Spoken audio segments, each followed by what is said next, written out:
ত্রিপুরা, অসম আর পশ্চিমবঙ্গ সীমান্ত দিয়ে অনুপ্রবেশ বন্ধে প্রতিশ্রুতিবদ্ধ সেই রাজ্যের সরকার। দেশের সীমান্ত পুরোপুরি সিল করতে হবে। স্মার্ট বর্ডার চালুর বার্তা দিয়ে কি বললেন আজ কেন্দ্রীয় স্বরাষ্ট্রমন্ত্রী, শুনবো। शांति से, निश्चिंत मन से आपको कह रहा हूं कि अब त्रिपुरा, आसाम और पश्चिम बंगाल तीनों जगह ऐसी सरकारें हैं जो नीतिगत रूप से मानती है कि देश में घुसपैठ नहीं होनी चाहिए। अब सीमा सुरक्षा बल की जिम्मेदारी है कि हम न केवल सीमाओं की सुरक्षा करें, गांव के पटवारी के साथ हमारा संवाद होना चाहिए, गांव के थाने के साथ हमारा संवाद होना चाहिए, डिस्ट्रिक्ट के कलेक्टर के साथ, डीडीओ के साथ, डिस्ट्रिक्ट एसपी के साथ हमारा संवाद होना चाहिए। कौन नया घुसपैठिया आया है, क्या रूट है, कहां से तस्करी हो रही है, कहां से गौ तस्करी हो रही है, ये सारे रूटों को चून चून कर बंद करना, समाप्त करना, ये बीएसएफ की जिम्मेदारी है। কোনো পুরপিতার কাজ হচ্ছে পরিষেবা দেওয়া, নাগরিক পরিষেবা দেওয়া, উন্নত মানের আধুনিক নাগরিক পরিষেবা পাওয়ার অধিকার কলকাতাবাসীর আছে। তৃণমূল কংগ্রেসের হাতে এই মুহূর্তে কলকাতা কর্পোরেশন ছাড়া আর তেমন কিছু নেই। কলকাতা শহর তৃণমূল কংগ্রেসকে প্রত্যাখ্যান করেছে, বিধানসভা নেই, এটাও বেশি দিন থাকবে না, মানুষ এখান থেকেও ওদের সরিয়ে দেবে। তাই এই সমস্ত আন্দোলন পরে করবেন, আগে একটু যাতে মানুষ পরিষেবা পায় জঞ্জাল মুক্ত করবার প্রচেষ্টা করে যান। যাবার আগে কিছু তো ভালো কাজ করে যান। এতদিন লুট চলেছিল, এবার একটু ভালো কাজ করলে একটু প্রায়শ্চিত্ত হলেও হতে পারে, সেটা করুন, কাজে দেবে।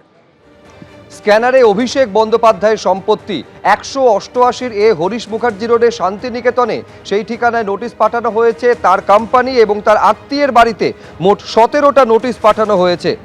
শান্তিনিকেতনে লিপস অ্যান্ড বাউন্সের নামে নোটিশ পাঠানো হয়েছে।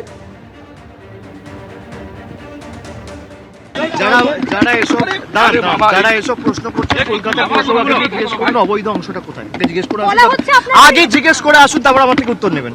আপনি স্পেসিফিক্যালি জিজ্ঞেস করুন কোন অবৈধ অংশ, যে অবৈধ অংশ মার্ক করে দেবে উত্তর আমার থেকে নিয়ে যাবেন।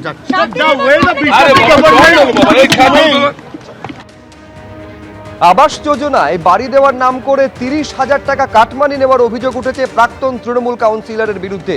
সেই অভিযোগের প্রেক্ষিতে এবার দায়ের হলো এফআইআর।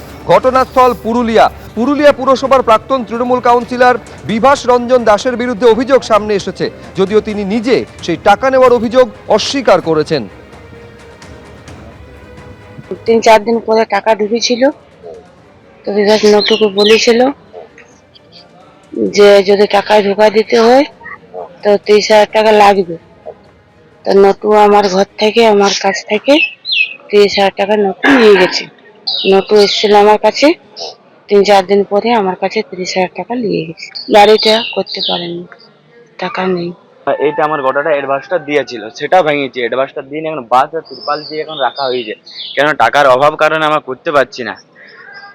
আর এখন ভোটের পর আবার যে আছে বিভাজেন্দ্র দাসের অনুগামী নটু, সে আবার ধমকি দিচ্ছে যে আপনি ঘরটা স্টার্ট করেন না, এই করেন না, ওই করেন না, মানে আবার টাকা খুঁজছে। আমরা অস্বীকার করলাম যে আমার কাছে টাকা নেই, আমরা দিতে পারবো না আপনাকে টাকা।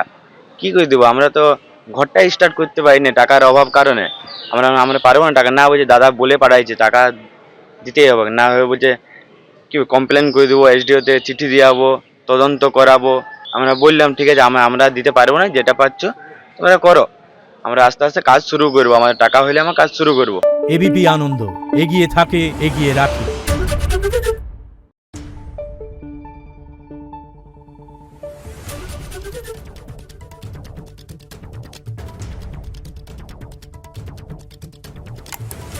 Thank you.